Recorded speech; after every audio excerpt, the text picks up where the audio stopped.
Hey, how's it going, everyone? So what am I working on now? Well, I got this Chevy Impala here. I don't even know what year this thing is. 2000? Let's see if I can see. I've worked on this thing before. You've seen it in other videos. I just don't recall the year. 2000. Right there. Okay. So I always dislike partial stories. I always dislike when somebody else diagnoses something. I usually won't go with that. I need to know for myself. Only thing I want to know is what's the complaint? What's going on with the vehicle? So this one, I was told, hey, it needs a water pump. Okay, so I go out, I get in it, there's a water pump on the seat. Okay, go to start it, the battery's dead. I open up the hood, go to put a jumper pack on it, and I look, there's no serpentine belt on it. It's not there. So I'm like, all right. So then I take a look, and of course, I don't think it's a water pump leaking. Pretty confident. I haven't checked it yet, but let me just show you. This is the one with those elbows, those plastic tubes. 3.8 liter, very reliable, good motor. You know, it just has a couple little quirks. But this one has, you can see it down there. If I can focus in on it. Can you see that? There's that tube going into the intake, but you see the stains underneath it? You can see the tube there, the elbow. But now, like I said, there's no belt on this. Oops, sorry, didn't mean that. So one thing I did notice, you see the buildup of material? That's belt material. But the pulley spins free. So, but however, this tensioner is real tight. It doesn't want to move right. So I got a funny feeling that the tensioner itself is no good. And maybe the belt was slipping on it. It's also got some goo from the belt on it. So I don't think that's, I think that's probably the issue. Water pump down here seems to spin no problem. And there's no polish mark where the belt could have, like where it could have locked up or whatever. And you can see the stains down there from that elbow. So I really doubt it's the water pump. I didn't put any coolant or anything in it yet, but here I got my bottle hooked up. Let me add some water to it. Whoops, and let's see what we got.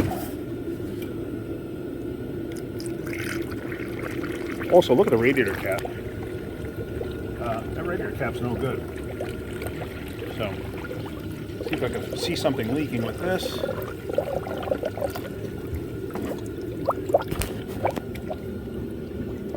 Can I see anything? As of right now, no. Let me let this fill up with coolant, or water rather, and then let's see what happens. I might have to pressure test it.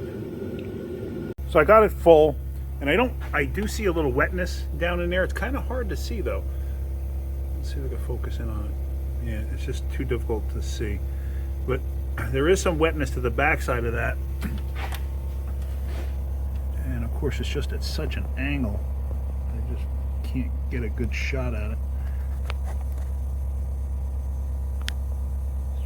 See, can I get on it?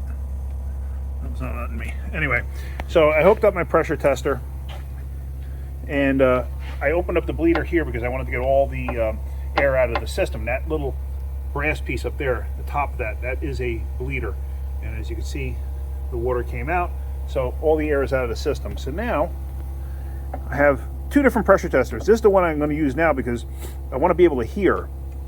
The other pressure tester I have uses air, shop air, and the problem with that is it has a bleed off on it. So sometimes you hear the air bleeding off from the pressure tester and you don't hear the actual leak. So let me just pressure test this, see if I can do this one-handed.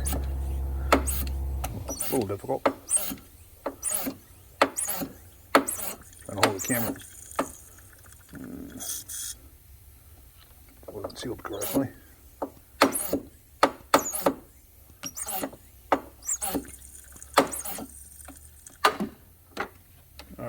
Now, I thought I heard something over here before, and if you look, there's corrosion on that upper hose. So, oh, there we go. See it? So, there's a leak from that upper hose, and that looks like an original hose, to be honest with you. So, that's a very good possibility. Now, down here, I am pretty confident that that neck is leaking, though it's just extremely difficult to see. Let me try to pressurize this thing more. Hold on a second. I'm just going to pause you for a minute. All All right, what I did do is I actually tightened up that clamp, and it looks like it stopped the leak that's there, but I'm still, judging by all that corrosion, I'm going to take the clamp off, move the hose, and if you look at the hose, somebody's cut that hose as if they trimmed it back and pulled it back. So I'm going to probably just going to replace the hose. But there, I got the pressure up, and yeah, it's wet down there. But it's not as wet as I really thought it would be. So maybe that's not leaking. See if I can't manipulate it with my fingers. Oh, maybe not. All right. But you see all the stains there, unless somebody had already done those pipes at some point after all those stains occurred. So, but I think what I'm going to do is I'm going to do that pulley also. Let me call to find out what's involved in that pulley, if that's even available. We might have to get a whole bracket as a tensioner assembly. Well, let me find out, and let me get an upper hose. We're going to do those first and go from there. All right, let me do that. So now with the hose off, if you look closely, you can see the buildup of that corrosion. And let me see. Yeah, see how it just, see it breaking free there? Just think about that. That's all an area where the coolant can wick through and actually create a leak. So what I'm going to do is I'm going to clean this thing up really good. I'm going to scrape it down first, and I'm going to probably give a Scotch-Brite pad and polish it up with a Scotch-Brite pad, try to make it look nice. You want to make it look nice because that's a good surface to seal against. So let me get that cleaned up and let's do that. And so that's cleaned up pretty nice. So now let's get the hose on with the clamps, and that should seal up perfectly fine. And there we go. That hose is in place. Everything's cleaned off. You see how nice the hose is bulged out here. You see that? That means you got a good tight fit there. I reused the clamps. There's no reason you can't reuse clamps. As long as they get tight and they seem fine, there's no reason to. There's no reason to change them. I mean, why? It works fine. Because I know some people are like, oh, you got to change the clamps every time. No, you don't. As long as it works fine and gets a good grip, you're good. Now, let's change the tensioner pulley. Now, the tensioner pulley, check this out. See, the tensioner has good tension on it, and it seems to be moving fine. There's no bind to it. Now, this has a reverse thread. So, basically, you just go backwards to loosen it. Now this bolt, I got a funny feeling, may be too long and may hit this bottle. If that's the case, then I got to take that strut tower brace out and take that bottle out of the way in order to get that bolt out. But let me try backing it all the way out and see how far it goes. So I'm not going to make you sit through this whole entire process.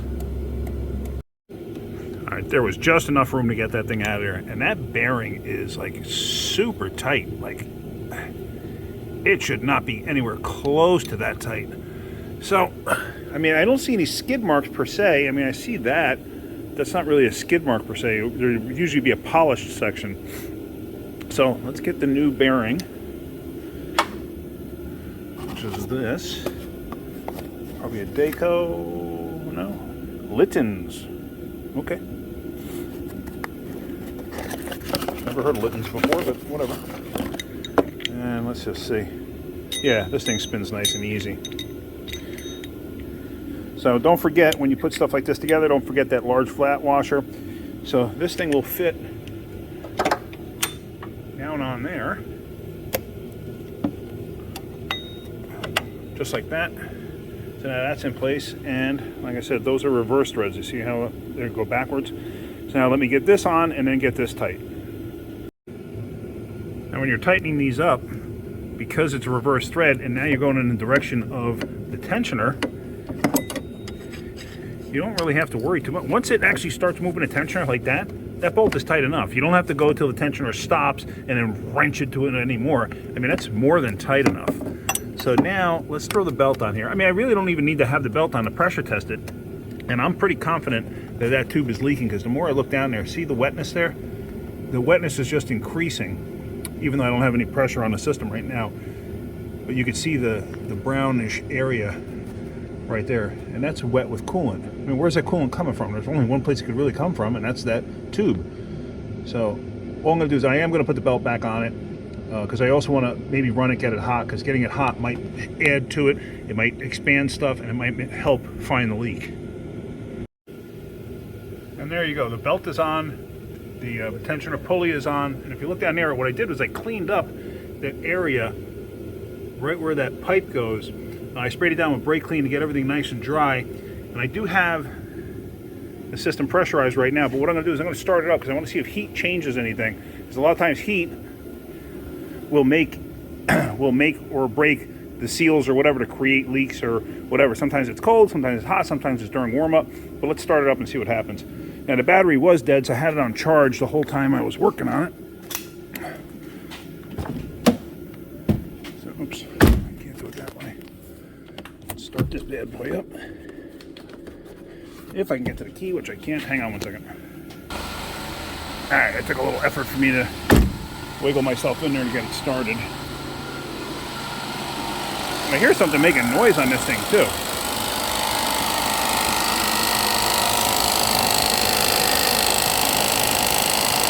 What is that? Alright, the old screwdriver trick. Let me see if I can't figure it out. Hang on.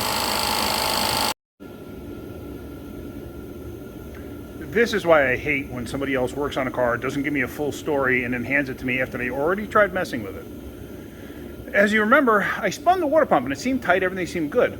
They must have loosened up 3 of the bolts, didn't tell me, because obviously somebody took the belt off. It didn't break the belt. I got the old belt right on the floor here, but it's kind of shredded up, but it's not broken, and it should have still been in place. But 3 of the bolts flew out. I can't find them now, but here, check it out. The only thing I can gather, if you look down there close, there's 1 bolt still in place. But if you look close, you'll see there, that one's missing on the top there. So it's got 1 in place, and now I got to find 3 bolts. Because I looked underneath, I looked on the front out, they went flying somewhere. Don't know where they went to. But yeah, that's why I hate working on something when somebody else tried to do something and didn't know what they were doing. It's like, if you're gonna mess with it, that's fine. Just tell me the whole story. I'll help you out. I got no problem with that. Just give me the whole story. Don't beat around the bush. You know, if you did something stupid, tell me. I do stupid stuff. It happens. Just tell me. Don't be embarrassed. Tell me. I think it's more embarrassing for you when I point something like this out. Anyway, let me find some bolts and get that together. But that was that clattering noise.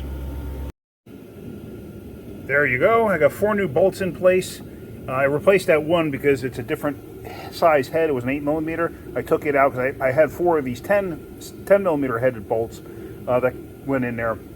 I didn't have any that were 8mm headed, and I know, yeah, it's an older car, but even like a slight amount can create a balance issue. If you probably never, ever even notice it, probably never create a problem, but I'm kind of anal like that, where I like to have stuff the right way. So there, I got 4 bolts that are identical, and I got them in place, so let's restart this.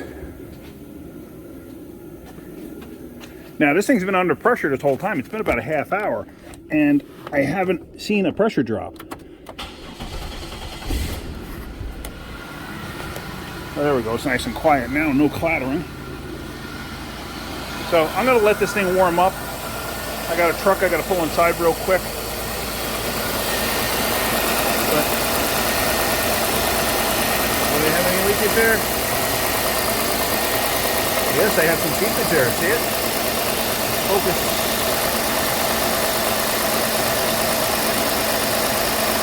Yeah, okay.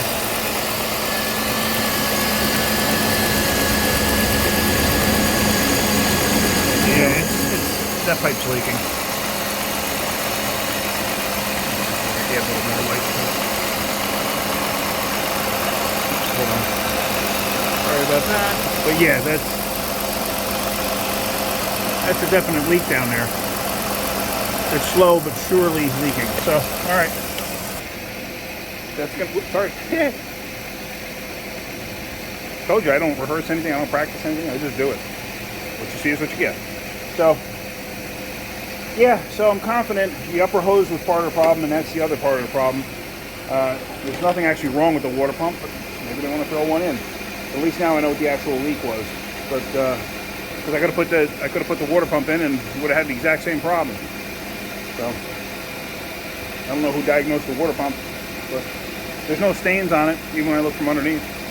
Whatever. All right, so I'm going to leave this video there. I already did a video on changing those tubes, so there's no point in making another one on that. So, but if you're getting something out of my videos, hit that like button. If you could, please subscribe. All right, guys, have a great day. Keep wrenching.